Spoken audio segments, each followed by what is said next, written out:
Olá, aqui é o Eduardo Parreira, eu sou diretor da OpenCap e hoje a gente tem o prazer de receber aqui a Catarina Papa. Ela é cofundadora da Rito.cc e hoje o papo e a conversa vai ser sobre negociando criptomoedas com segurança. É um assunto que recorrentemente clientes, amigos e parceiros comentam, têm curiosidade, né? Então a gente quer entender mais com alguém que já está lidando com isso. Bem-vinda, Catarina. Fala um pouco sobre você.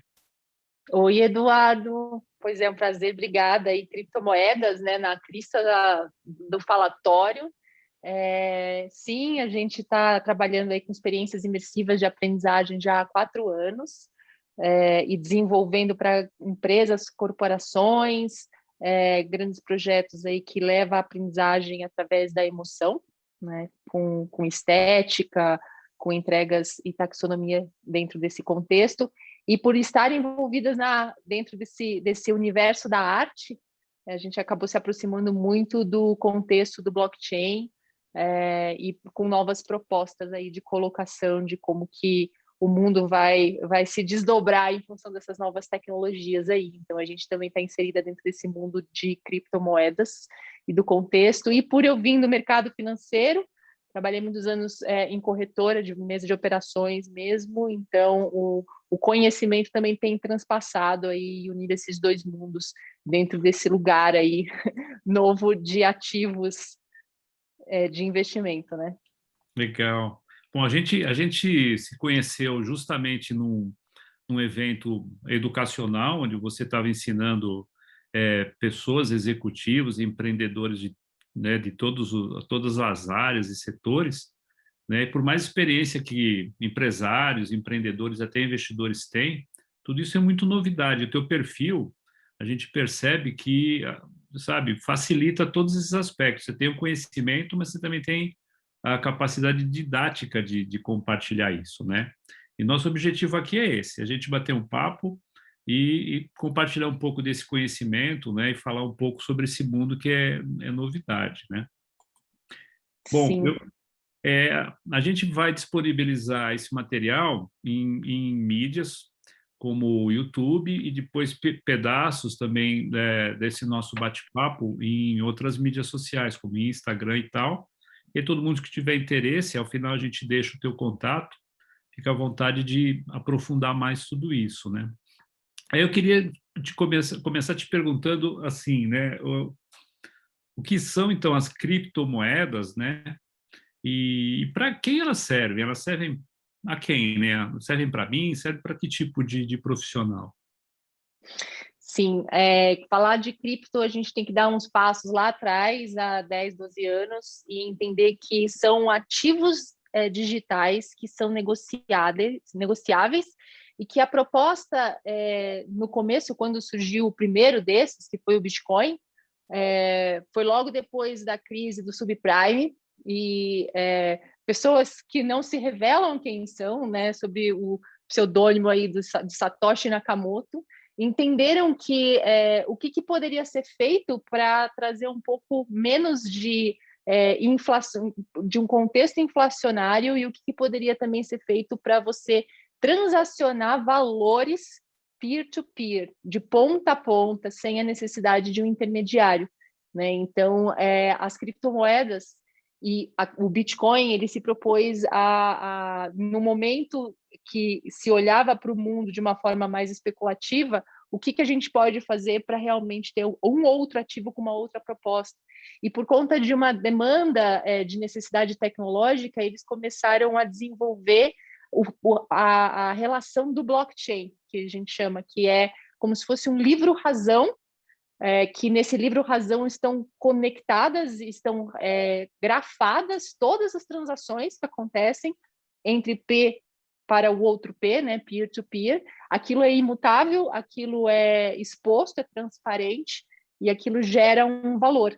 Então, neste nascimento, a gente entende que ao longo desses últimos 12 anos isso foi crescendo, a tecnologia se foi provando, né, como algo que não sai do ar, que ela é completamente rastreável, tem um núcleo duro de programadores e mineradores ali que que detém essa estrutura e que vai sendo colocada aí no que a gente chama de mineração do Bitcoin, que é a construção de novos Bitcoins, e a partir daí um mundo começou a ser construído, não só o Bitcoin, outras coisas foram surgindo ao longo desses últimos anos, que atrai muito capital, né, que é por conta tanto da inovação tecnológica quanto da possibilidade especulativa. Fantástico. Olha aqui, você falou vários conceitos aí, né? Então, o peer-to-peer é o ponto a ponto, é o pessoa a pessoa, ou instituição a instituição, né? São essas duas coisas. A mineração, pelo que a gente entende, então, é prestar um serviço e, em troca disso, gerar um pouco mais daquela moeda, daquela criptomoeda, para circular ali na própria comunidade. Mas esse valor, até onde a gente entende, ele é finito, não é isso? Uma hora você vai ter um total de moedas, né? Então, comenta um pouco conosco sobre isso e que tipos de moedas existem, né? Existem tipos diferentes, o Bitcoin e outras moedas é a mesma coisa, é distinto? Fala um pouco sobre isso. Tá. A questão da mineração, a proposta é o seguinte, é um poder computacional que, na medida que você resolve um problema, você é remunerado por aquilo, ou seja, você ganha bitcoins, você ganha uma reserva de valor em função da sua capacidade computacional de resolver problemas matemáticos. E quando foi se estabelecida essa regra, ao longo de 40 anos, aí, eles estabeleceram que, na medida em que fosse chegando ao fim da quantidade de bitcoins programada por contratos inteligentes, que são 21 bilhões, essa problemática a ser resolvida ia ficar cada vez mais difícil. E aí, falando de outros que surgiram, depois veio o Vitalik e propôs, e falou assim, tá, mas o Bitcoin ele só faz isso, ele só transaciona moedas, o que a gente reserva de valor, a gente pode fazer mais coisas além disso, a gente pode criar um novo mundo de estruturação financeira para oferecer produtos, serviços, empréstimos, fazer especulações a respeito disso, construir realmente um sistema financeiro que ele chamou de descentralizado. Isso, a partir disso, veio uma nova proposta que é o Ethereum, e a partir daí o mundo começou a gerar coisas e processos. Então, dentro do que a gente entende dos ativos digitais, a gente encontra, além de criptomoedas negociáveis, a gente encontra stablecoins, que são tokens que representam a paridade e lastreados com ativos do mundo tangível, por exemplo, uma stablecoin de dólar, uma stablecoin de euro ou de ouro, que representa essa paridade, e você consegue transacionar. E o poder disso, na verdade, é porque esse ativo ele ultrapassa o valor do tempo e do espaço. Você facilmente consegue transacionar isso com velocidade e sem intermediação. Então, essa é a riqueza aí desse mundo sendo construído, né? E oferecido. Então, por exemplo, existem aplicativos e plataformas onde eu me torno eu tenho a possibilidade de eu ser um market maker e dar liquidez e ganhar e ser remunerada em função disso, né? Seja de uma forma passiva ou ativa. Então, são tantos conceitos, ainda bem que a gente grava, porque dá para ouvir de novo para tentar entender. Tem que colocar um HTTP em cada conceito. Sabe aquelas coisas que vão pulando no vídeo? Né? Eu sei que a tarefa que a gente está te pedindo aqui, uma parte do desafio é explicar isso, né? Sem mostrar isso, sem ficar mostrando tudo isso acontecendo ali numa tela de computador. Mas eu acho que a gente vai ter oportunidade, provavelmente você deve ter algumas atividades onde isso você pensa em fazer. Mas antes eu queria te fazer uma pergunta, né? Quando fala criptomoeda, né, ou criptocoin, né, que é do inglês, o token é a mesma coisa ou são coisas distintas? Eu posso dizer que token e criptomoeda são sinônimos ou não? Quase. É uma diferença muito técnica, mas dá para falar criptoativo. A diferença é que quando eu tenho um ativo sendo negociado em outra blockchain, eu chamo de token. Mas aí a gente vai precisar de uma outra camada. Mas, assim, chamando de criptoativos e criptomoedas, eu acho que é o lugar mais comum aí que se encontra regularmente. Perfeito. É disso que a gente está falando, então, criptoativos e criptomoedas. Criptoativos, E aí isso. depois, E depois aí, numa gravação, num curso teu mais avançado, a gente fala dos tokens. Boa. É, Você quer falar um pouco aí? Ok, a pessoa fala assim, tá, eu quero entender mais, eu quero ter um pouco disso. Então, a primeira coisa que tem que ser feita, até onde a gente entende, é abrir uma carteira, que nesse mundo é chamada de wallet, que vai sempre apropriando do inglês, né? Aí tem carteira pessoal, tem carteira empresarial. O que que você tem para falar um pouco sobre isso? E aí começa a entrar o aspecto da segurança, né? Porque é a tua carteira, né?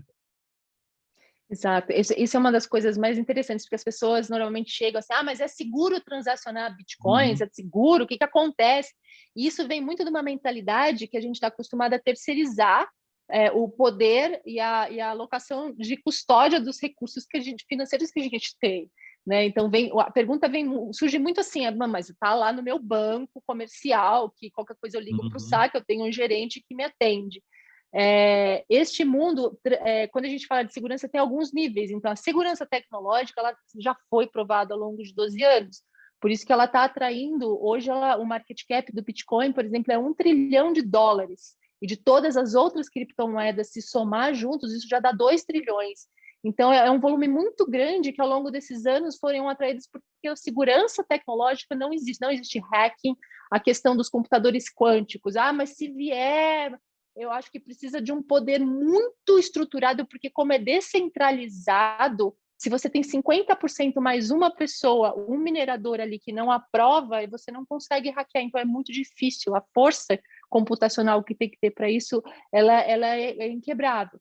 Então, a segurança ela está muito mais ligada com essa questão de como a gente pensa dinheiro e como a gente pensa a estruturação da custódia desse dinheiro perante a nossa vida do que uma segurança tecnológica mesmo, do que de uhum. base do que significa o blockchain, né? Então, assim, o que a gente fala, e normalmente é onde se compra onde se compra bitcoins, onde se compra criptomoedas, são em corretoras. São corretoras de câmbio, igual corretoras de câmbio que tem. Você vai lá para a China, você vai comprar yuan. Então, você vai numa corretora e compra os seus yuans. Existem as corretoras que negociam criptomoedas e elas estão ali dispostas, mas uma vez que você compra essa criptomoeda, a intenção é não deixá-la na corretora sobre a posse, porque ela pode usufruir dessa moeda de alguma forma, ou se ela quebrar, ou se acontecer alguma coisa. E como ainda é um mundo novo, o convite é para que esse Bitcoin, após comprado, ele seja guardado e estocado dentro de uma carteira sua, que a gente chama de wallet. Essas wallets, ela normalmente elas representam um processo de segurança com senhas e seed phrase que a gente fala, que são aquelas palavras, né? 15 palavras, que esse é o maior problema de segurança, é a forma como você armazena isso. Então, a gente fala que trader de criptomoeda tem a seed phrase no papel mesmo, né? E aí você compra um cofrezinho ali de 100 reais e bota esse papel ali dentro daquele cofre e é isso, tá seguro, porque é só você que consegue acessar. É muito difícil entender isso. A gente realmente fica inseguro, mas mais por uma questão cultural do que Isso. tecnológica, porque na prática talvez seja mais inseguro deixar no banco. Houve um tempo, né, na humanidade que não existiam bancos. Você guardava, Exatamente. literalmente, né? Eu brinco que naquele plano que pegaram fizeram lá o sequestro da poupança durante a era Collor, né? Para resolver lá um problema que existia na época.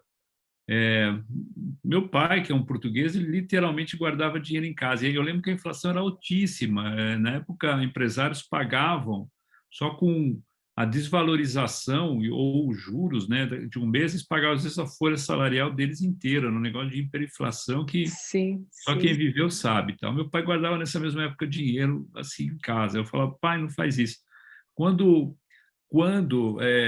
pegaram toda a poupança, um dia ele falou para ele, está precisando de algum dinheiro? Eu tenho. E ele tinha muito dinheiro, então. Então é curioso como culturalmente, né, é isso. A gente confia às vezes numa instituição, não estou dizendo que não são confiáveis, muito pelo contrário, mas é cultural. A gente está acostumado a deixar o dinheiro na posse de um terceiro. É E, muito. e bancos são assaltados, bancos podem ser hackeados também, né? E se você está guardando isso com você e na tua casa, porque também tem wallets físicas, não é isso? Sim, as wallets físicas eu não tenho ela aqui comigo, mas, por exemplo, o Trezor, a Ledger, é como se fosse um token de banco, lembra quando tinha aqueles É. tokenzinhos assim? Então, ela é algo físico mesmo, mas que você conecta na sua carteira virtual, o seu dinheiro não está ali, mas aquilo é a chave de segurança que faz você acessar aquilo, então te dá mais uma camada de proteção. Isso é algo que precisa mesmo. A pessoa normalmente ela escolhe, ela vê o que é mais adaptável para ela. Normalmente esse físico dá mais segurança mesmo, mas assim, mesmo tendo essa Ledger, mesmo tendo essa Trezor, a frase de 15 palavras ou 24 palavras ali, ela é o seu sistema de segurança ali. E é Uhum. engraçado essa coisa do questionar todo o processo de você adentrar, o convite primeiro, toda vez que a gente fala de Bitcoin, a gente acaba pensando nas nossas finanças pessoais, né? O que eu É. faço? Onde eu invisto? Que não sei o quê. Mas esse é o primeiro passo de um mundo que se abre, que dá tantas oportunidades, tanto de negócio quanto de reconstrução, e até a cultura do porquê que a gente investe. Então, assim, por que eu vou comprar um bit que custa 205, né, de 256 bits ali, um ativo digital que custa hoje, sei lá, $57 mil? O que é isso? O que está acontecendo?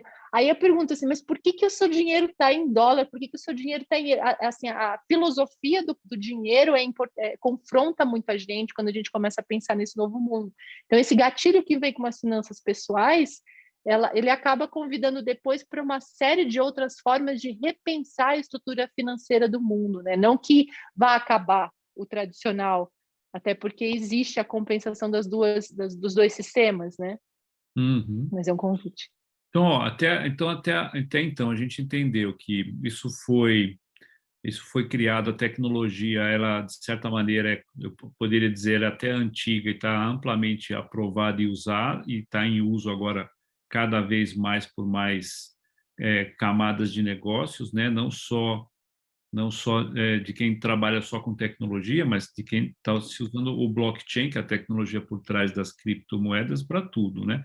E a carteira é um item de segurança, e a segurança da tua carteira está em você guardar muito bem as suas senhas, como todo mundo deve fazer para qualquer coisa, né? Não só para isso, mas para isso ainda mais, né? E aí tá, ok, eu fui lá, abri minha carteira, minha wallet, agora eu já posso ter bitcoins ou ter uma criptomoeda. Como é que funciona esse processo, então, de eu carregar ou de eu comprar, então, eu tenho reais e eu quero, então, ter alguma dessas moedas. Outra coisa que às vezes assusta é achar que um bitcoin custa 200, 300 mil dinheiros, né? Então, eu não vou conseguir comprar um. Na verdade, isso é fracionado. Então, fala um pouco sobre como comprar, como ter, então, frações dessas moedas. Tá? As formas mais lógicas que a gente acaba trazendo, mas que são, sabe aquela coisa, Nutella ou raiz? Eu vou Sei. falar um pouco do raiz aqui, tá? Depois eu Legal. falo da Nutella. Então, a forma raiz e mais intuitiva que espelha um pouco o nosso mundo é comprar através de uma corretora mesmo. Então, uma exchange pode ser a Binance, que é a maior do mundo, a CoinMarketCap, a Crypto.com. São corretoras que você vai lá, faz o seu cadastro. Se elas estão no território brasileiro, você consegue fazer uma transferência bancária, um Pix da sua própria conta para a conta dessa corretora. Existem corretoras brasileiras também.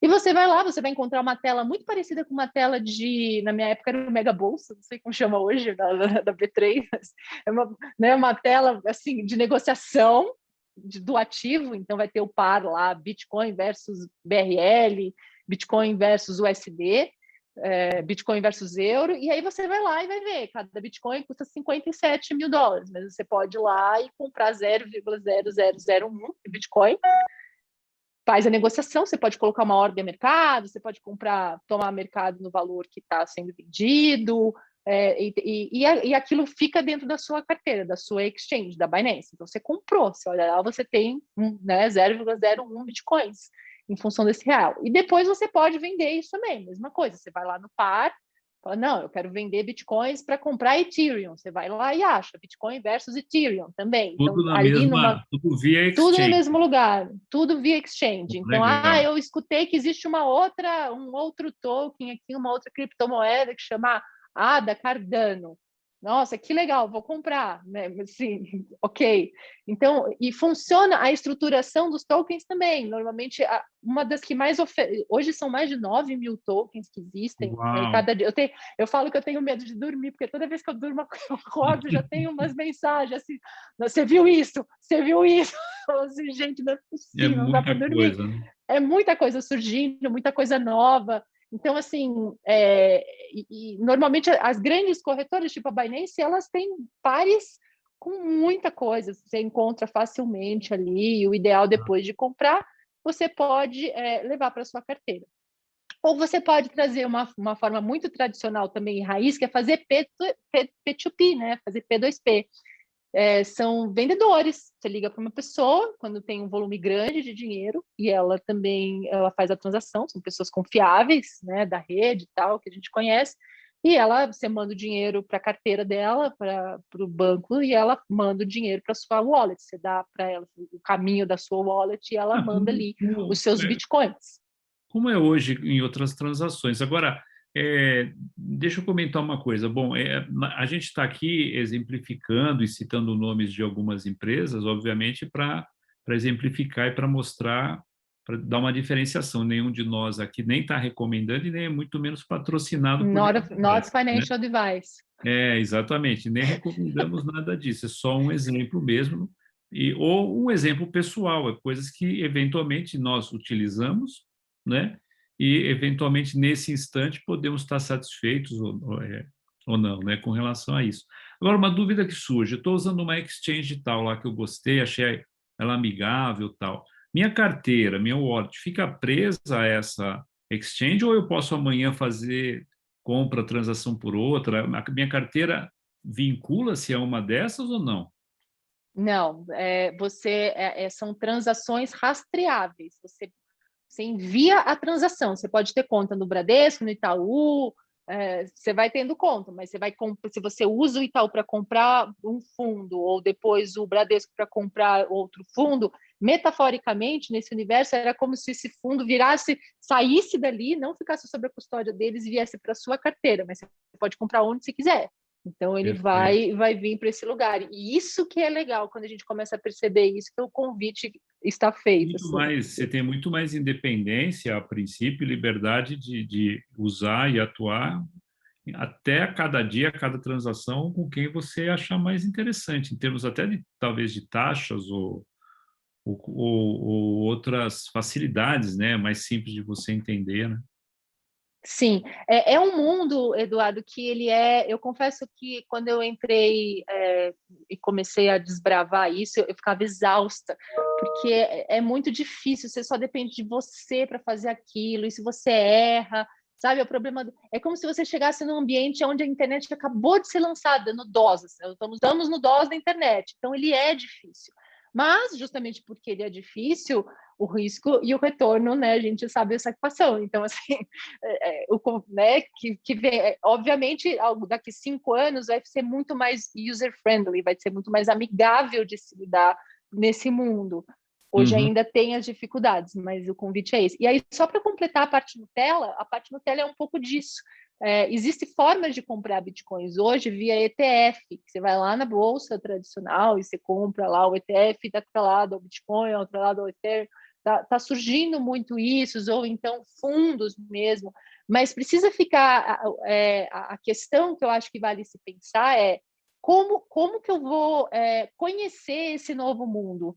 De formas tradicionais ou a partir do que ele mesmo está me propondo, sabe? Eu acho que é esse o Ou convite. seja, eu vou direto ou uso filtros, né? Isso. E no filtro subentendo que ninguém faz nada muito gratuitamente, né? Então, se eu estou te oferecendo lá uma certa facilidade aqui, eu provavelmente estou ficando com alguma Sim, uma spread, taxa de alguma admissão. taxa Perfeito, para mim. Se perfeito. eu faço isso direto, tenho obviamente um trabalho direto, mas provavelmente então eu economizo a cada transação eu economizo alguma coisa que reverte a meu favor, algo assim, né? Maior liberdade, né, de escolha até, né? Sim, sim. Agora, existe esse monte de sigla, a gente tem que se acostumar com várias siglas novas. Então, o que que é o CEFI e o DeFi e essas outras siglas? O que que diferencia uma coisa da outra em termos de para o usuário final, né, para a pessoa comum assim? O que ela tem um que é melhor que o outro, serve mais do que o outro? Tá. CeFi, que é o Centralized Finance, é o que a gente entende hoje em dia, é a forma como a gente lida. Então, eu vou numa XP, eu vou no Itaú, eu vou na Binance comprar, eu vou lá, coloco o meu nome, faço o meu cadastro, eu estou lidando com um intermediário. O fato de eu comprar bitcoins via Binance, ou via Itaú, ou seja lá onde for, isso está ali dentro daquele ambiente terceirizado.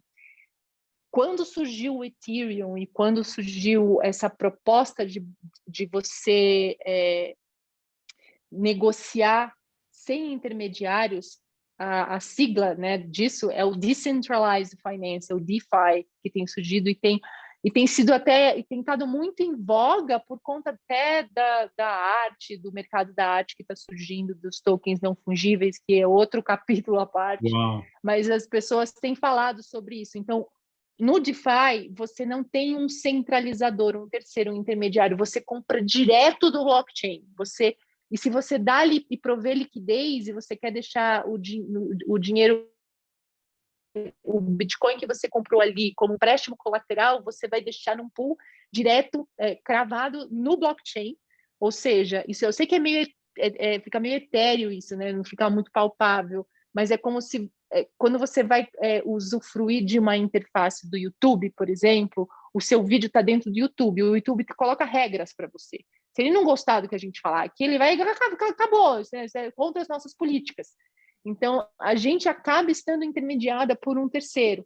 Quando a gente está falando de decentralized, e aí é descentralização de tudo, não só das finanças, você lida direto, sem alguém julgando ou intermediando isso.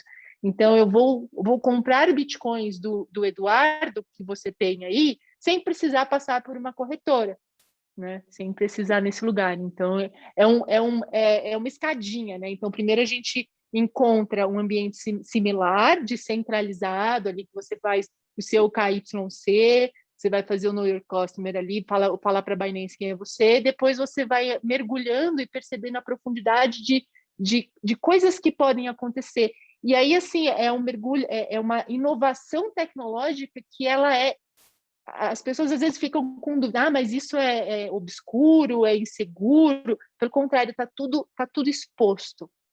Esse livro Razão Esse é Seu outro, Transferido, esse é né, outro mito, né? 0,1. As pessoas ligam muito criptomoedas e toda a questão do blockchain como algo underground, submundo ou escondido, e ao contrário, né? Quer dizer, você tem tudo ali rastreável e tal, né? Tudo, E aí, simplesmente tudo. eu queria que você falasse, então, pegando esse gancho, falasse um pouco sobre o seguinte: o fato de ter isso tudo, então, ali exposto ou rastreável, isso fere algum grau de privacidade minha e sua em algum aspecto desse, ou ao mesmo tempo que está tudo ali escrito e traceado, de certo modo eu tenho minha privacidade, digamos, mantida?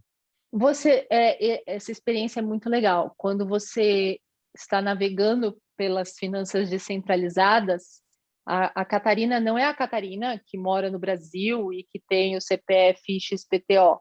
Ela é uma sequência numérica de 40 caracteres e aquilo não está vinculado tecnicamente comigo. Não existe Know Your Então, não dá Customer. para eu saber não dá para eu saber que aquilo é seu. Não. O que dá para saber, por exemplo, assim, se eu tenho uma sequência numérica de 40, você tem outra. Aí eu falo assim, Eduardo, eu vou te passar 0,01 de bitcoins. Aí o ato de passar vai criar uma outra sequência numérica. Essa sequência numérica eu posso colocar lá e saber o momento em que foi feita essa transação, como ela foi feita, a quantidade e que ela saiu dessa sequência numérica da suposta Catarina, da pessoa A, para a sequência numérica da pessoa B. Se eu entro e vou investigar, tem sites que deixa tudo isso muito transparente, na sequência numérica da pessoa B, eu consigo saber tudo que tem na carteira dela, mas eu não sei quem é a pessoa B. Perfeito. Nunca vou saber. Então, assim, é ao mesmo tempo que você tem a privacidade da sua identidade pessoal, isso é exposto porque garante a transparência. Então, é muito as transações, né? legal das transações. A gente fala que esse sistema de blockchain, ele oferece uma característica que é trustless. Dá um bug na minha cabeça toda vez que eu falo isso, porque assim, trustless você não precisa confiar em pessoas. É a falta de necessidade da confiança de pessoas. Sim, Porque se você, confia né? confia no sistema, né? Fazendo até um paralelo, outro dia um amigo que é oftalmologista, né? Ele fala assim, a gente faz cirurgia muito rápidas e tal, uma cirurgia de olho às vezes é coisa de poucos minutos, né? A cirurgia está finalizada e o médico faz. E agora tem robôs fazendo. Ela é mais rápida e maior precisão. Moral da história, você vai fazer a sua cirurgia de olho, você vai querer o humano ou o robô com maior precisão e mais rapidez, né? Tá maluco. É uma dúvida, então eu não tenho uma resposta clara, mas o que eu vejo é isso, a tecnologia ela vai eliminando essa necessidade que as pessoas não se conhecem, não confiam e tudo mais, que hoje a gente atribui a instituições, né? Então a gente substitui essa confiança da instituição pela confiança da tecnologia, que aliás as instituições muitas vezes usam, né? E vai se tornando um mundo mais é, assim, com maior fluência, de maiores É, opções de escolha, né? Interessante. A gente está. Eu vou te fazer mais uma pergunta e depois a gente faz a gente vai caminhando aqui para já para o meio aqui do nosso bate-papo, que é uma pena, porque esse assunto é tão extenso, né? Então tá, então, ó, eu já tenho a minha wallet, já sei que é seguro, tenho que manter minhas senhas, uso um exchange centralizado ou descentralizado para fazer uma aquisição e até a troca de moedas. Entendi. Agora, eu tenho essas moedas e eu quero saber o seguinte: o que eu consigo fazer? O que eu já posso fazer com ela? Eu posso comprar já alguma coisa? Já se eu sou um prestador de serviços, eu posso oferecer lá os meus serviços e falar, ei, me paguem em criptomoedas. Como é que tá a utilização disso, né, comparando com o dia a dia comum das pessoas, né? sim, essa é uma pergunta recorrente, assim, como que esse mundo conversa com o nosso mundo tangível, né? E como que eu faço essa troca de valor? Isso está aumentando e crescendo cada vez mais. Grandes players estão adentrando as possibilidades disso. Então já tem Tesla oferecendo a se comprar carros com Bitcoin, imobiliárias e empresas de real estate no Brasil mesmo, oferecendo para você trocar bitcoins por imóveis, parte disso.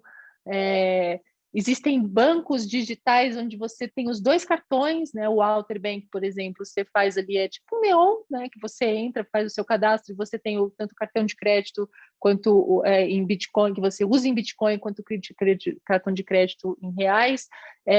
Na Europa já tem a Crypto.com com a Visa. A Visa, no mês passado, anunciou recentemente que ela vai também oferecer possibilidade de pagamentos com stablecoins de dólar, a digitalização disso, o PayPal. Essa semana surgiu que mais de 40 bancos já estão utilizando também, disponibilizando transações com criptomoedas de uma forma mais fácil. O Pix é uma forma de usufruir Sim. o blockchain aí, né? E que fica muito mais fácil, então já dá para perceber uma facilidade da contribuição tecnológica na nossa vida do dia a dia, e isso só tende a aumentar. Então, cada vez mais essas conexões, esse mundo vai se falar, vai se conectar. É o que eu já falei, a tecnologia está sendo preparada há 12 anos já, né? Então, já tem um caminho pavimentado, não é uma bolha. Não é porque agora a gente está falando disso que é uma bolha. Ela tem fundamentos e ofertas já muito consistentes, né?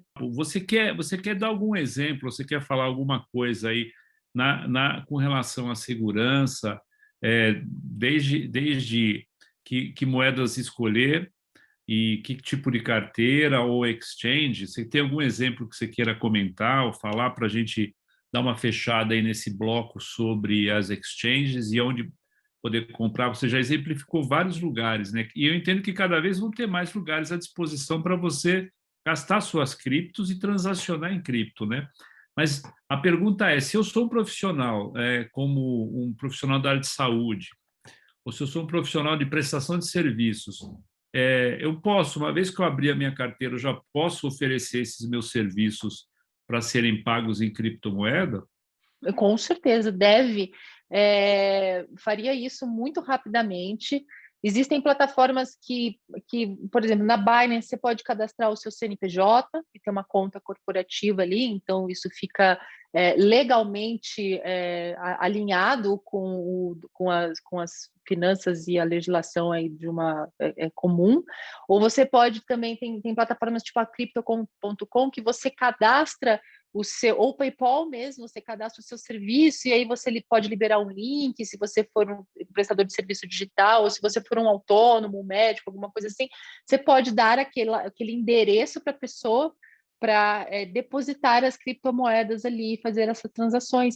E é legal, porque às vezes você pode, normalmente, se você usa cartão de crédito, elas têm taxas de cartão de crédito, então tem até benefícios, assim, sabe?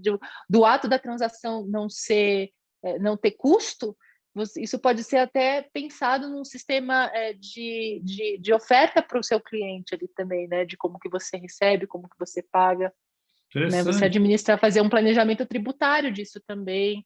Então, assim, tem uma série de coisas que acontecem aí quando a gente começa a receber. Eu estava lendo agora até que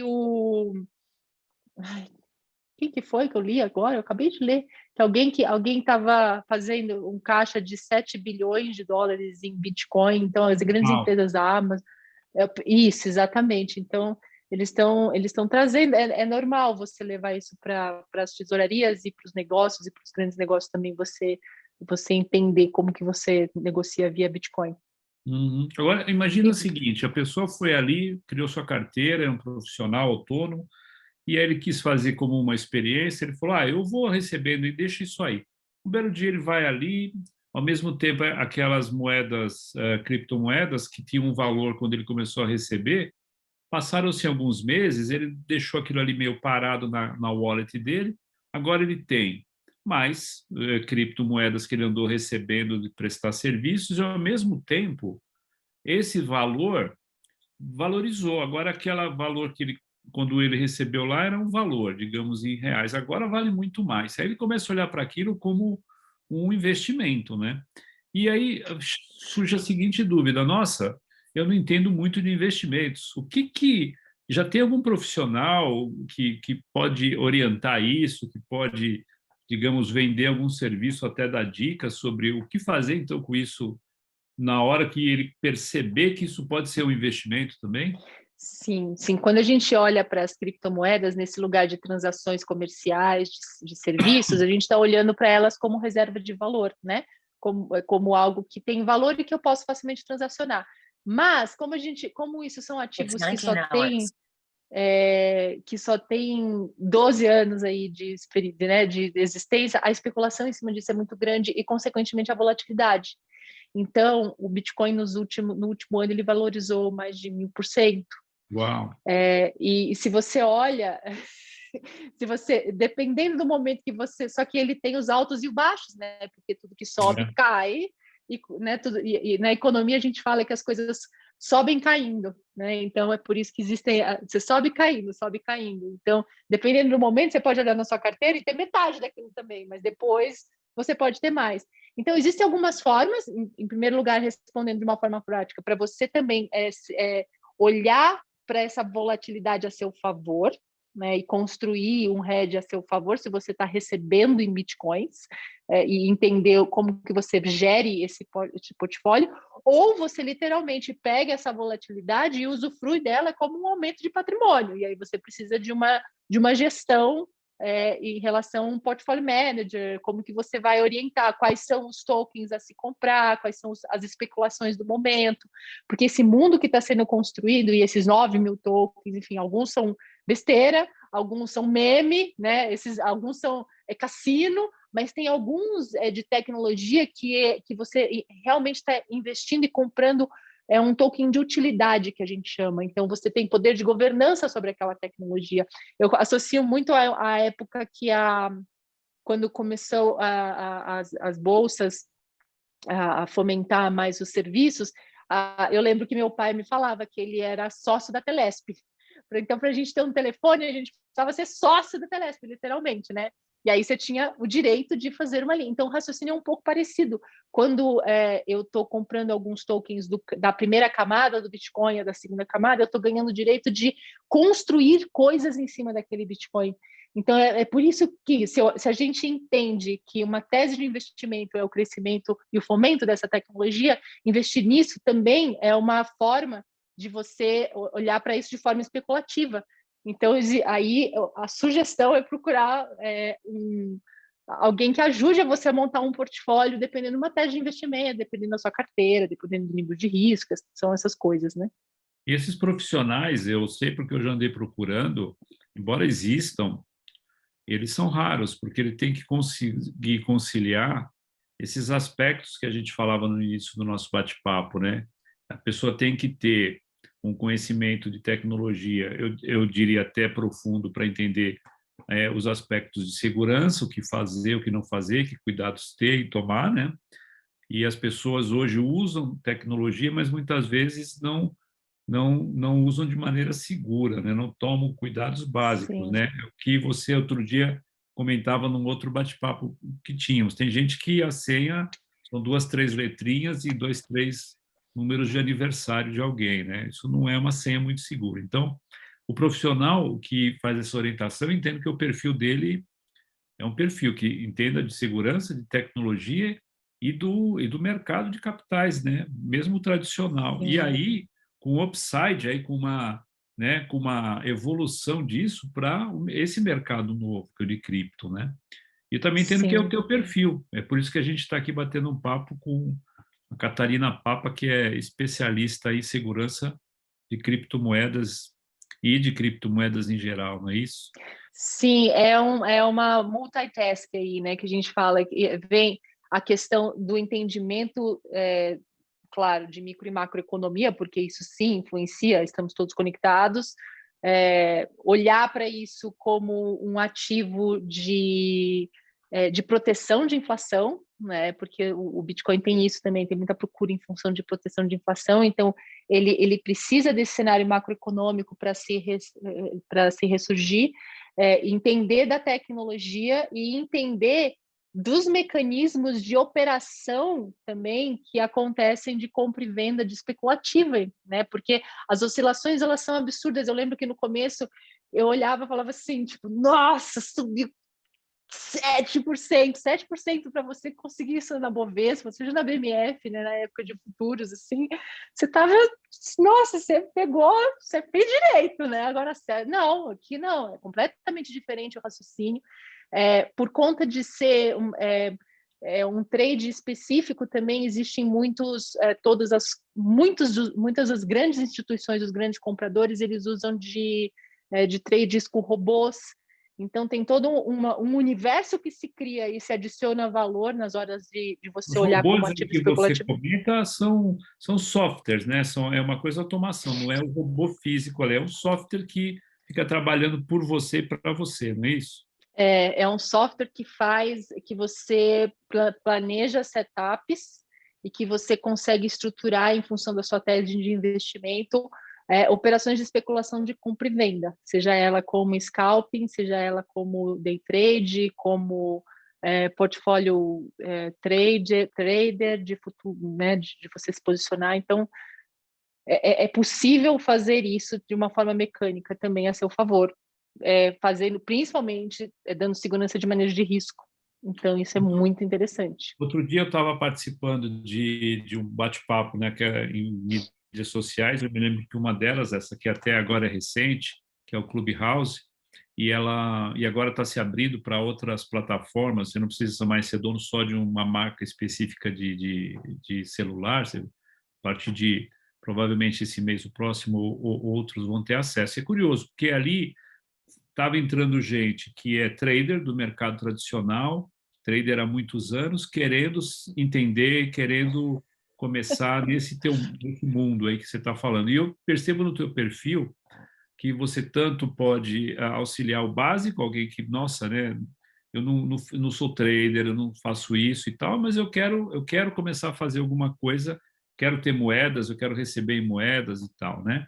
E, ao mesmo tempo, você pode auxiliar esse cara que já é um trader, já conhece todo esse teu linguajar e operação, e agora ele quer entender do mundo cripto, né? Para isso, Catarina, você está pensando em oferecer ou bolar algum tipo de treinamento, algum tipo de assessoria? Quer dizer, as pessoas que precisarem, quiserem mais, o que elas devem procurar, ou o que você sugeriria, ou que você mesmo tenha a oferecer para essas que querem Legal. aprofundar mais nesses dois níveis, né? Porque tem o nível, puxa, eu estou chegando agora, não sei nada, e tem aquele cara que já está, mas precisa agora entender de cripto. Sim, é legal isso. A gente está. É uma demanda mesmo. Apesar de ter muita informação na internet, é difícil para um novo Sim. entrante buscar a informação na hora, na cadência certa, né? Então a gente está bolando aí uma estrutura fácil e simples de responder dúvidas práticas, e te convidar a pessoa para testar o mercado. Só que depois que ela testa, o convite precisa ser maior, né? Ele precisa entender o contexto do blockchain. Então, cada vez você vai percebendo o como aquilo está impactando os seus negócios, impactando a forma como você vende, a forma como você faz supply chain, a forma como você oferece serviços, a nova forma de construir serviços financeiros. E aí a gente consegue também fazer advisory em cima disso, e dar funções de tecnologia e orientações nesse lugar. E Tanto para também a questão. iniciantes quanto para pessoas mais avançadas. Sim, sim, precisa começar, porque ainda estamos numa parte que é necessário a evangelização, no sentido assim de convidar a pessoa para conhecer, né? Mas nunca não é determinístico, né? Mas é um conhecimento. Então precisa esse lugar. Então a gente entende as diversas linguagens e consegue falar isso. E cada um chega num momento, né? Cada um chega com um viés ali para a construção. Então a gente adapta isso e adapta também para quem entende mais, que já está mais no contexto, como que a gente faz isso para negócios mesmo, e como isso como que se pode ajudar também em questão de na gíria do mercado, de sardinhas a baleias. Boa, é isso mesmo. E agora, assim, vamos quebrar alguns mitos aí ou paradigmas. Primeiro, a pessoa é seguro, então a pessoa não tem que se preocupar que, nossa, eu vou colocar ali e amanhã não está mais lá. Ela só tem que tomar os mesmos cuidados, e talvez cuidados até maiores, né, do que ela já toma hoje e ela nem percebe. Tem alguém tomando por ela, isso não quer dizer que garanta nada. Melhor é ela tomar os cuidados, não é isso? Outro Sim, mito, a pessoa não precisa saber inglês, tem muito termo em inglês e tudo de isso, mas a forma pessoa alguma. não precisa saber inglês, não precisa de um conhecimento, por exemplo, de uma língua diferente para ela conseguir fazer. Facilita se ela quiser navegar mais a fundo, óbvio, né? Mas hoje já tem muita coisa, eu entendo, em português, está correto? Nossa, 100%, corretoras 100% brasileiras, assim. E Ótimo, essas grandes têm todos os sites, elas falam a nossa língua, assim. exato. E outro mito, a pessoa não vai ter que entender nada de tecnologia a princípio. Se ela tiver curiosidade ou quiser saber, que é o que você acabou de explicar bastante sobre tudo isso, ok, mas também não é um quesito, né? A pessoa, mesmo sem conhecer de tecnologia bancária, ela consegue ter uma conta em banco e operar isso, não é Isso, isso? perfeito, perfeito. Ela vai ser, o primeiro impacto é esse de uma refuta, né? Não é para mim, mas de jeito nenhum, pelo contrário. É a coisa mais democrática que tem. É o que eu falei, existe uma primeira dificuldade de mudar o mindset, né? Dar um giro de que você é o dono do seu dinheiro. A gente não pensa Perfeito. nisso. Agora, eu acho que a gente talvez seja um outro assunto, né? Que até mereça a gente fazer um outro vídeo só sobre isso, mas eu não vou poder ficar sem te perguntar. A gente ouve falar muito agora, quando eu falo agora, é muito recente, tudo muito novo, pelo menos, né, para as pessoas com quem eu convivo e falo, o que são essas NFTs, né, que está tão em moda agora assim, né? E isso, para que serve, né? Fala um pouco sobre as NFTs para a gente. Tá. NFT é non-fungible tokens, tokens não fungíveis. E isso vem do quê? Quando a gente fala de dinheiro real, eu tenho R$ 100 aqui, US$ 100. Quando um banco central resolve imprimir, ele faz... todos esses US$ 100 têm que ser idênticos. Eles são idênticos, porque US$ 100 vale US$ 100, seja qual for a nota. Seja uma nota A, uma nota B, vale US$ 100. Então, a gente fala que isso são estruturas fungíveis, ela tem exatamente o mesmo valor. Agora, imagina que quando, sei lá, eu estou aqui, aí eu pego, tem US$ 100, R$ 100 aqui na carteira do meu namorado. Aí ele olha ali, ele vai no banheiro, e aí, de repente, esses US$ 100 some, R$ 100 some da carteira dele. E eu troco por outros US$ 100. Ele não vai perceber, porque é o mesmo, não faz diferença se eu trocar. Agora, se por acaso esses US$ 100 que estava lá era um que tinha uma assinatura dele exclusiva, ou a mãe dele tinha deixado um recado para ele, feito alguma coisa, se eu trocar aqueles US$ 100, aquele vai ter diferença, porque uma vez que ele grafou alguma coisa naqueles US$ 100, ele é único. Ele se tornou um item não fungível.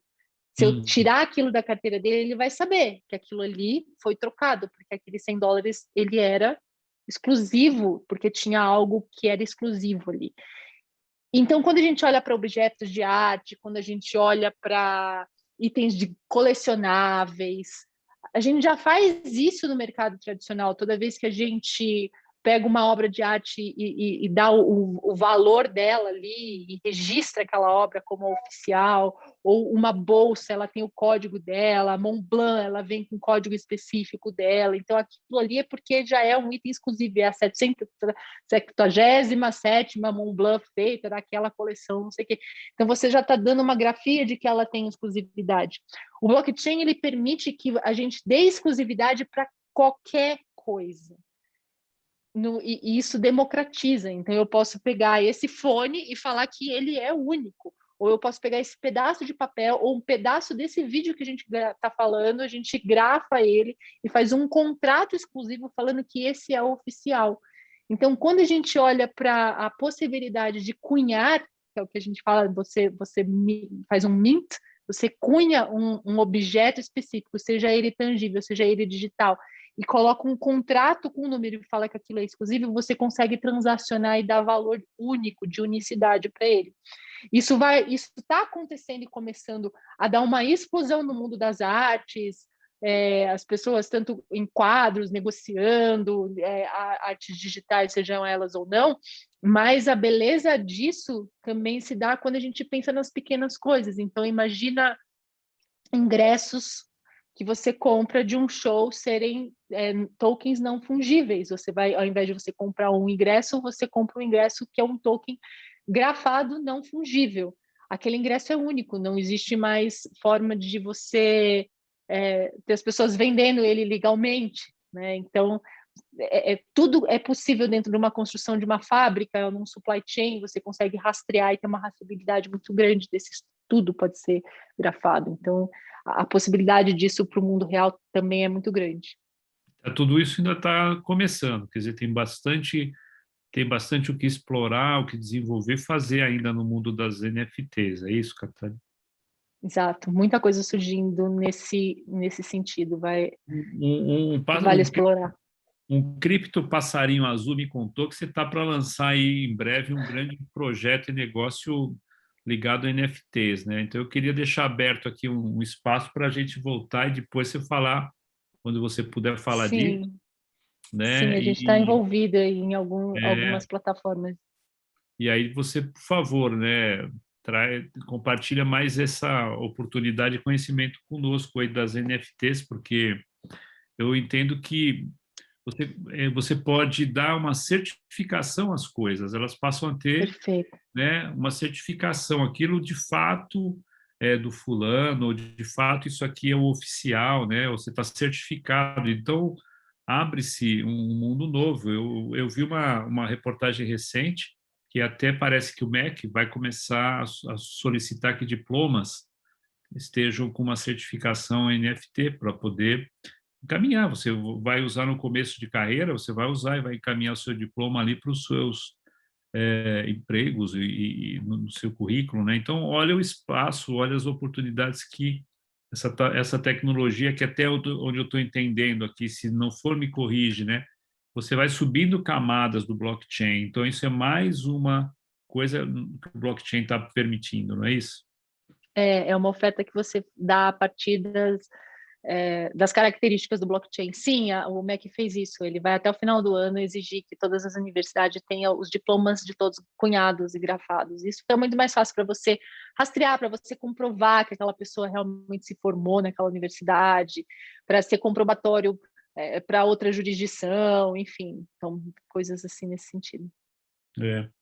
Agora, também tem alguns aspectos, assim, hoje é como se hoje a gente dividisse em dois mundos, né? Um mundo que, então, o mundo das finanças corporativas e centralizadas, que todo mundo já, de uma maneira ou outra, utiliza ou faz parte, nem até talvez sem perceber, e agora a gente está tendo uma nova percepção e informação que existe outras maneiras de fazer isso de forma descentralizada, né? Você, na tua visão agora futurista, sem nenhum compromisso, a sua opinião, ninguém aqui é dono da verdade, nem tem bola de cristal, né? Então, a gente, obviamente, que a gente às vezes tem desejos ou visões. Olha, eu acho que a coisa vai por aqui. Então, na sua visão, esses mundos vão seguir em separado? Eles tendem a se fundir um dia? E de que lado essa fusão vem?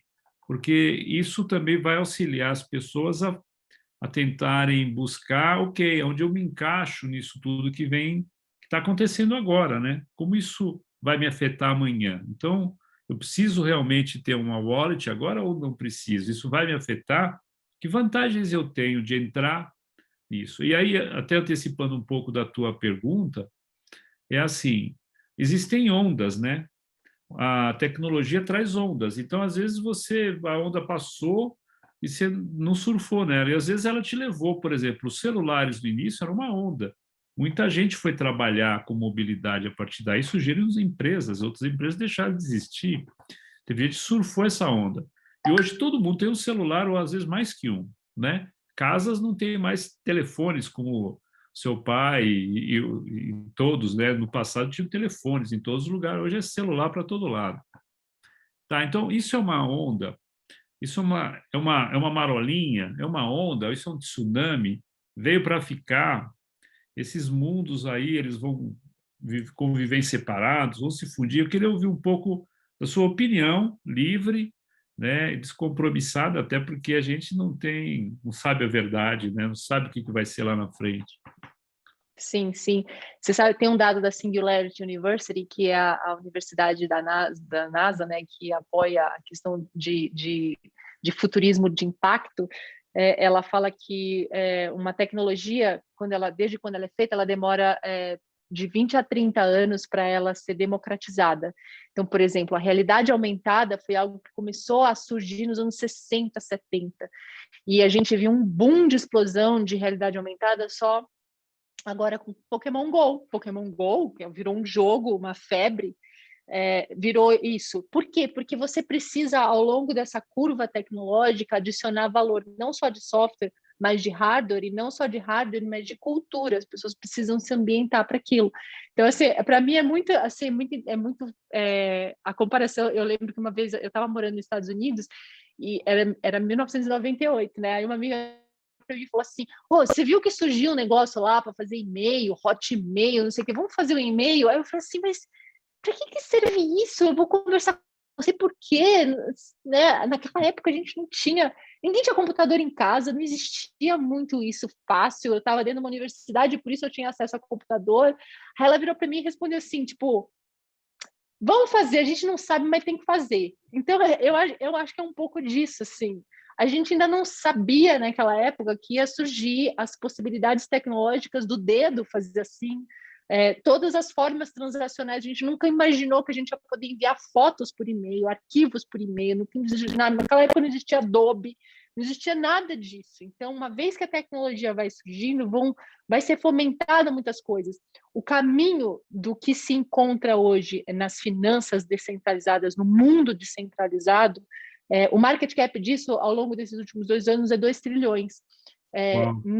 Meus 2 centavos e aquilo que a gente está vendo isso ser construído em função dos picos especulativos é que isso nos próximos 10 anos alcance 10 trilhões. Então, é muita coisa a ser construída, é muita coisa a ser atraída nesse mundo, e a gente está mesmo num ambiente ainda de early adopter, sabe? Ou seja, você está antes da onda passar e dá tempo de surfar nela, é isso que você está dizendo?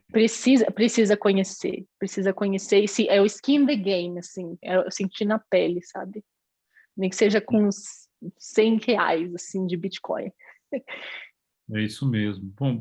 Bom, não sei se você quer falar mais alguma coisa para a gente dar uma fechada, Catarina, mas antes de mais nada, eu já quero te agradecer antecipadamente, te convidar para outros papos, porque esse assunto se está começando, então ele é inesgotável, você é uma especialista nisso tudo. Deixa um contato também teu, fala um pouco como é que alguém possa se aprofundar mais, ou caso que precise implantar na empresa, precisa entender, quero investir, Sim. quero abrir minha carteira. Fala um pouco sobre isso, deixa teu contato. Sim, é um mundo novo que está surgindo, sim, a gente tem um grupo de pensadores e estruturadores, de gente que está estudando isso junto. Como eu falei, a gente acorda e dorme, tem mais um monte de coisa, então estamos no conhecimento plural aí, adicionando valor. Se quiserem, pode me contatar, é catarina@rito.cc, a gente administra as formas de prestar individualmente o objeto mesmo, da onde que a pessoa está no momento que ela conhece ou não a tecnologia, a gente está preparando coisas para fazer isso ficar mais democrático também, mais acessível, e agradeço aí, estamos junto.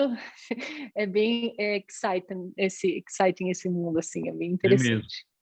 A gente vai disponibilizar esse vídeo em algumas plataformas aí da OpenCap Global, né? Então você pode encontrar no site que é opencapg.com e no YouTube, que temos um canal que está disponibilizando informações. Queria te agradecer muito. Só repetindo, é Catarina com CA, né? Com Catarina C. com C, né? Catarina@rito, rito.cc. CC, isso. Tem com, não tem BR, é uma coisa que já está aí. CC deve ser de cryptocurrency, no mínimo, né? Olha, eu nunca tinha Catarina, associado isso.